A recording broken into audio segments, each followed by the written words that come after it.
Hi, my name is Adegoke, and I'm an under 40 CEO. The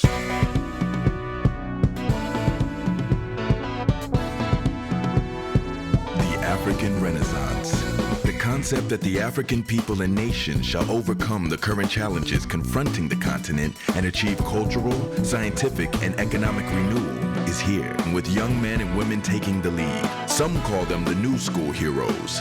We call them under 40 CEOs. A graduate of the University of Ibadan, where she obtained both her bachelor's and master's degrees, Adegoke has over 15 years post-qualification experience in development.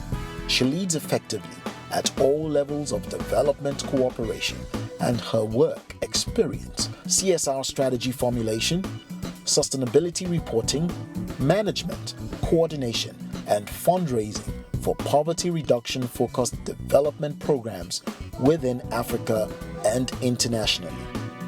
Ade is the head of Owando Foundation. All right, welcome to Under 40 CEOs, Ade. Thank you for having me, Fab. Now, Ade, you bagged your first degree in geography from the University of Ibadan, and then went back to the same school for your master's degree in geographic information systems, I believe. Now, tell me a little bit about growing up, and then what informed those academic choices. I grew up in Lagos, and as a child, I loved animals. I was a child in class that would get gifted guinea pigs. So I got 2 guinea pigs from someone in my class. I got cats adopted as we went along. I got fish. I got all sorts of animals as we went along, and I just loved animals. Career choice-wise, I knew I wanted to do something related to animals. I just didn't know what it was. I also knew I had a father who used to travel the world for work. So I knew I wanted to travel the world. If I had thought about it, and with hindsight, I would say that I probably would have done maybe like wildlife management and all, but then I thought of geography as a first course to study, which was linked to my traveling the world, not exactly knowing what I wanted to do traveling the world. But then, so that's why I chose geography. I think helping people came much later during my stay at university, because I started volunteering with a foundation called Nigerian Conservation Foundation while I was at the university, and started giving back while I was there to the Conservation Foundation through taking children on walks and talks during my volunteering with them. And later on I chose Geographic Information Systems because of my work with the foundation, and I found out how important it was to do, to get information and use that information to help people. Okay, beautiful. Now let's go back to traveling the world. You have about 15 years experience in development across a number of countries, including, and I would list them, Nigeria, of course, Ghana, Mali, Burkina Faso, Ethiopia, Kenya.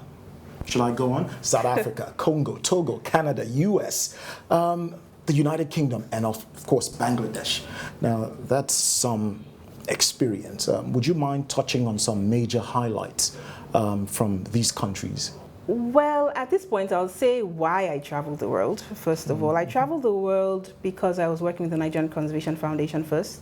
To start off, I tell people that most times what people think of when they think of their first job is, oh, I need money, especially in Nigeria.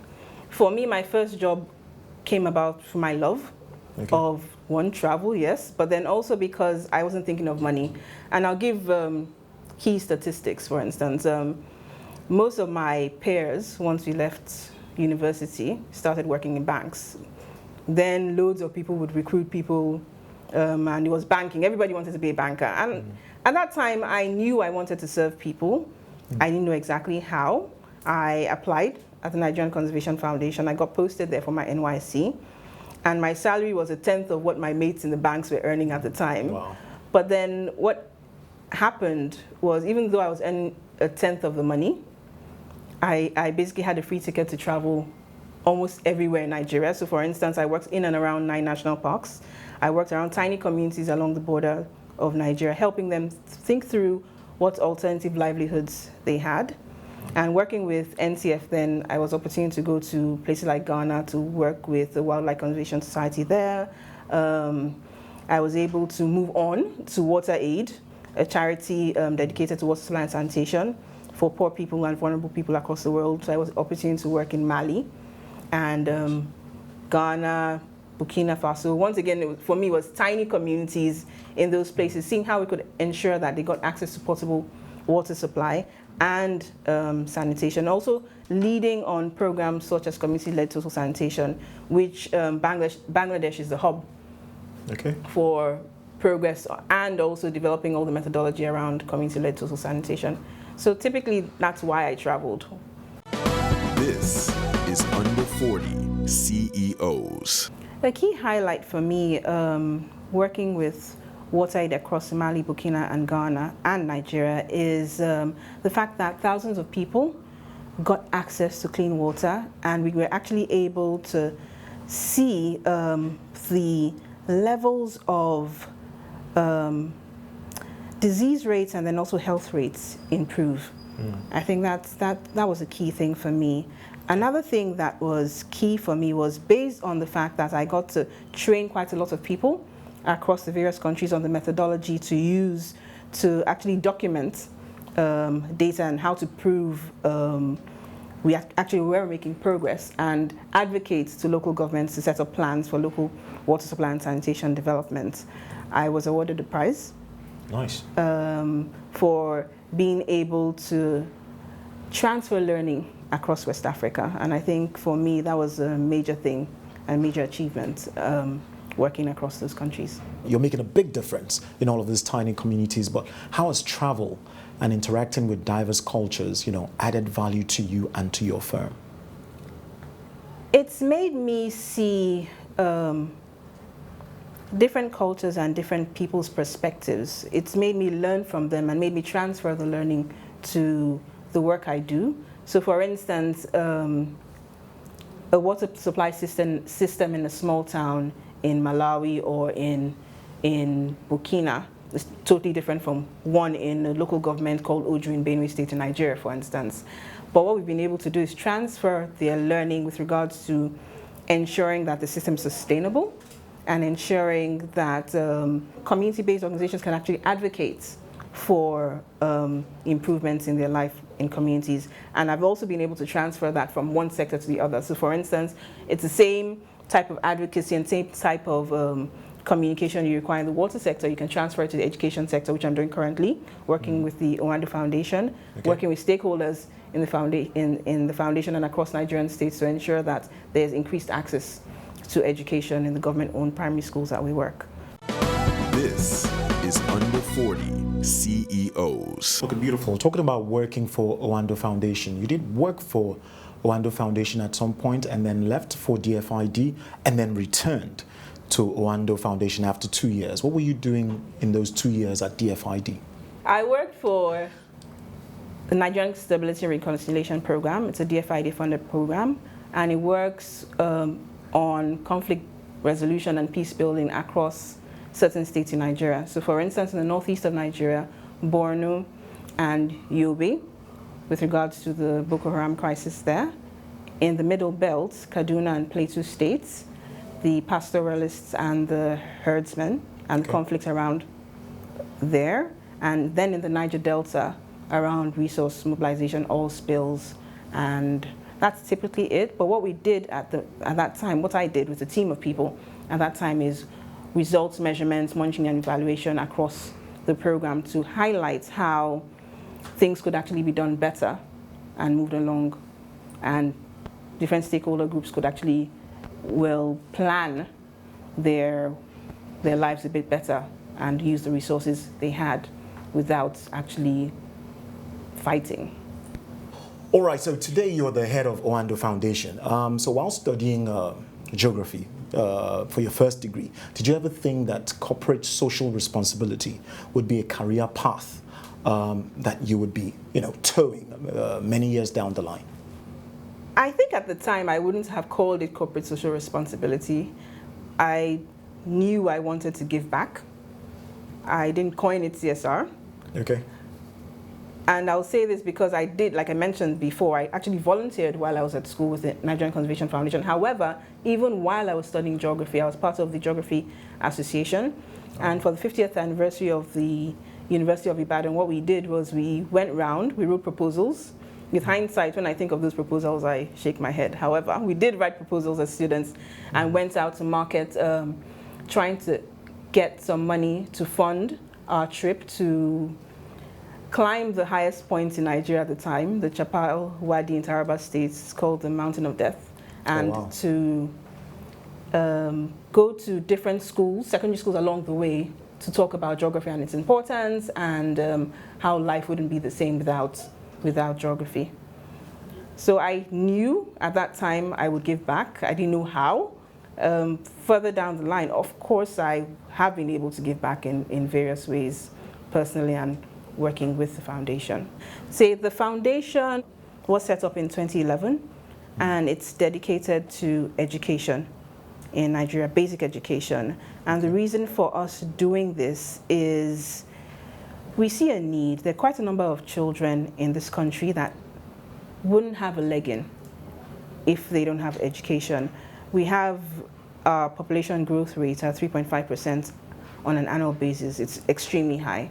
What happens to all those children who are born who don't have an education, who wouldn't be able to do anything with their lives if we don't intervene? And that's why the foundation was set up. This is Under 40 CEOs. What is your job, what's your job description basically, and what's your daily routine like? Apart from being passionate about what I do and ensuring that the end beneficiaries get served, it's to set the tone, strategy for the organization, and to ensure that we can think years ahead.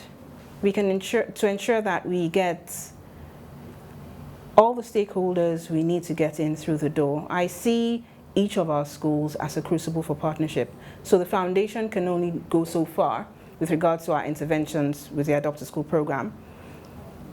However, our key function, apart from intervening in those schools and ensuring that the learning outcomes of the children improve, is to ensure that we get stakeholders through the door to support these schools. So towing the line for strategy, setting the tone for governance, and ensuring that all the people who work with me actually take on that responsibility of ensuring that the end beneficiary is key. You asked a question around what I do every day. I think what I do every day routinely, first thing is to ensure that my work in the office is not about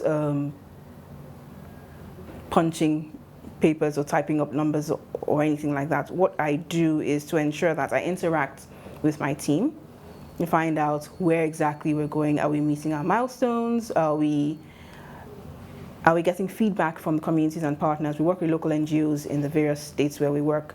Do we know what they're doing on a daily basis? Do we need to provide them any support? Is there anything, I wouldn't say anything challenging happening down there or going wrong, but if there is, what are we doing to solve it? So that's basically what my daily routine is.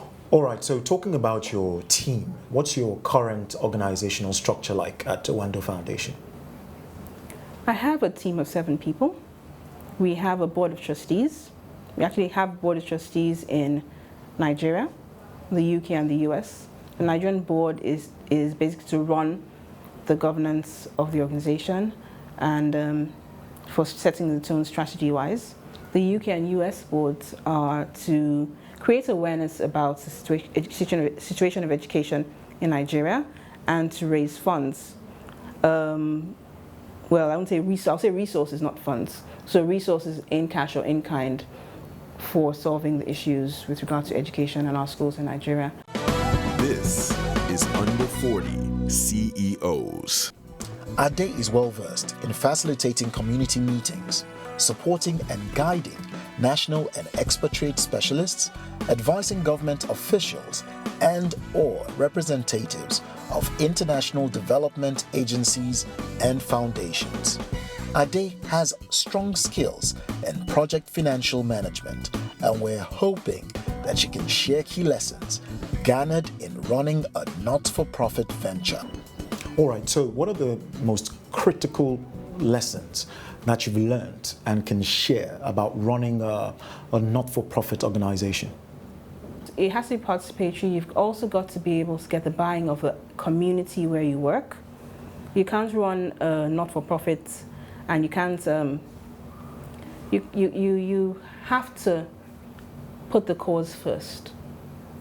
Yes, people, but you have to put the cause first. So you have to ensure that people buy in to the vision and buy into the cause. So there's no point saying that they're beneficiaries in need, or there's no point saying that there are people in need in community if the communities themselves don't think they're in need. You've got to start bottom up. You've got to have a sit down with the community. You've got to be able to say, I realize, because in Nigeria, education is not the first thing the communities would put as their key issue. What would be the first thing? Food, shelter, Okay. All right. money. They would put all those other issues first before education. What we try to help them see is, if you do not prioritize education, if you don't think of your children's education, your community is not going to move forward. So for every nonprofit, I would say, and for my nonprofits, for the Owando Foundation, what we do is we put the cause first. We try to ensure that the community understands what the issue is, buys into the solution, is a part of putting together putting together for the structure to solving the problem, and then ensuring it's sustainable. So for instance, if we're going to school today, it's not about giving out a handout to this school. It's about calling the stakeholders together and say, well, this is your school. We're coming in to support you. We would try to ensure other people know about the plight of your school so they can support you as well. But you've got to put a plan together. And our program, like I mentioned before, is the Adopt a School program. It's 7-pronged. It deals with creating conducive environments, ensuring that there's water supply and sanitation. Either we rehabilitate or reconstruct, or even do a new build to ensure that the kids have a conducive environment. We also ensure the teachers are trained. So we have teachers that need to be trained in various things. So for instance, some teachers have never even seen a computer in some of our schools. How do you train children? How do you ensure the children that the pupils in the school can compete globally with their peers if the teacher doesn't know what a computer looks like, doesn't know how to switch on a computer? We sometimes have to start at that basic level. Early childcare, we have to ensure that quite a number of our mothers, for instance, are out in markets. They are out in farms. They take their children to the farm because there's really nowhere to leave them. But Nigeria has a policy for early childcare. Is it being implemented in quite a number of our schools? No. Even where it is implemented, in some of the schools, you see just a mat on the floor. The children between the ages of 0 to 3 learn with their senses. If the teacher doesn't know what to teach or how to care for these children or how to engage them in such a way that they're learning, they would go through school but basically be illiterate. So one of the things we do with our teacher training program is to ensure that we have early childcare training for teachers. And the last thing is the head teacher training. Sometimes you go to a school and ask the head teacher, how do you manage your school? For her, because she's not thought of the school as something she needs to manage as a whole, it's just, oh, let me check on a classroom teacher, or let me just see the children. I've heard this before. As long as I see the children as my children, then it's fine. But you need to have staff meetings. You need to put some structure or plan in place to ensure that your school can actually be measured against other schools. So those are kind of things we do training our teachers. We have another intervention area strictly for early childcare, which has nothing to do with teacher training. So we actually convert the most times blank class to a proper early childcare. This is Under 40 CEOs. I can tell that at Owando Foundation you've done so much work. Now, how old is the Owando Foundation, firstly, and secondly, how much ground have you managed to cover? The foundation was established in 2011. Okay. This is 2016. We have a target of adopting 100 schools. At the moment, we've adopted 80. Wow. Student population that we've actually intervened with, performance-wise, is about 50,000 children at the moment. We have a further target to ensure that 60,000 out-of-school children are brought back into school over a 3-year period. So by 2018, our target is to ensure 60,000 out-of-school children are brought back into school. This year alone, we've actually helped about 16,000 out-of-school children back into school. And the reason out-of-school children is very important to us is because Nigeria has the largest number globally. At the moment, we are 10.5 million children, and that's the largest number. All right, Ade, please tell me about that one project that you executed at Oando Foundation that left you saying, yes, you know, we made a huge difference in this community. The foundation has scholarships for children to transition them from primary school to secondary school, and they're scholarships for the best 3, in some cases 10 children, to transition them from primary to secondary school. And 2 stories actually stand out for me. One story is from the northern part of Nigeria. I don't want to mention names and states. A girl who was meant to be married off at a pretty young age got a scholarship to go to secondary school, one of the best secondary schools, public secondary schools in her state, and she really wanted to go even though her parents wanted her to get married. When she was meant to resume, the head teacher of the primary school went to the secondary school and the girl didn't turn up. At the very last minute, she waited for her, and at the very last minute, she saw the girl come on a motorcycle to the secondary school. She said, well, I can't enroll you until I find out if your parents really want you to go ahead with this. She took her back to the village head, and the village head sent for her parents, and basically she got enrolled in school. The village head declared that no child, or no girl child, who wanted to go to school should be stopped from going to school. And all girl children, he proclaimed that all girl children from that community going forward had to attend school. So for me, that's a key success. She's doing very well in school. She's in SS1 right now, and she's one of the top students in her school. Second story, which I'll tell you about quickly, is one of a young man now. He's also in SS1, who used to live on the Karamu waterfront. And if you recall, the Karamu waterfront experienced a huge flood, and all the houses there were destroyed. Some people lost their lives, but he's still in school. He's still on our scholarship, and hopefully he'll finish in a few years. So that's two stories that really stand out from Amazing, amazing. And for all of this work that you're doing, I'm sure you're receiving loads of awards, accolades, you know, recognition. What do these awards, accolades, recognitions, what do they mean to you? For what we do, it's just a thank you. So for us, I'll say us because I wouldn't take on the accolade as, you know, personal accolade. I'll take it on as awards to my team for all the efforts and the late nights they've put in to ensuring things happen. So it's heartwarming to know people are actually appreciative of the work we do. Okay, so while on this journey, what are those key challenges that you've had to overcome to make the strides that you've made so far? It's a process. So when you're working with multiple stakeholders, process-wise, you have to ensure that you get the proper approvals from the various entities. Because you're working in schools, you have to ensure that the children you're working with are well protected and are safe. So you don't allow, everybody knows what happens in society now with regards to kidnapping and adults taking advantage of vulnerable children. So we have to be extremely careful to put things in place to ensure children are well protected and cared for.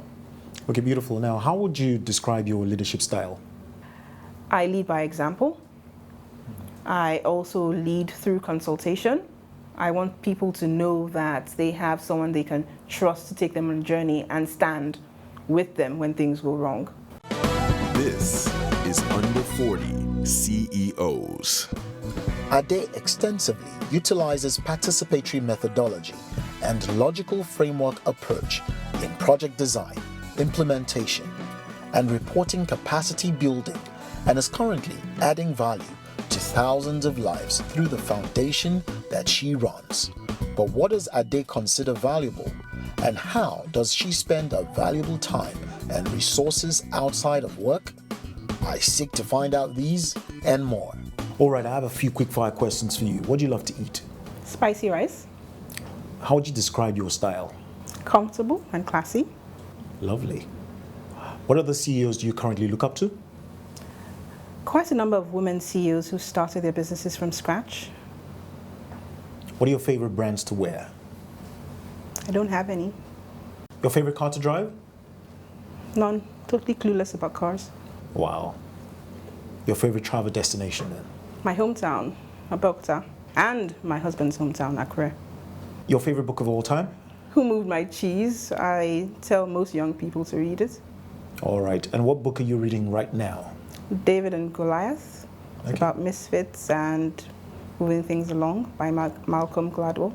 Okay, beautiful. Now, lastly, I would like to know, what makes Adegoke happy?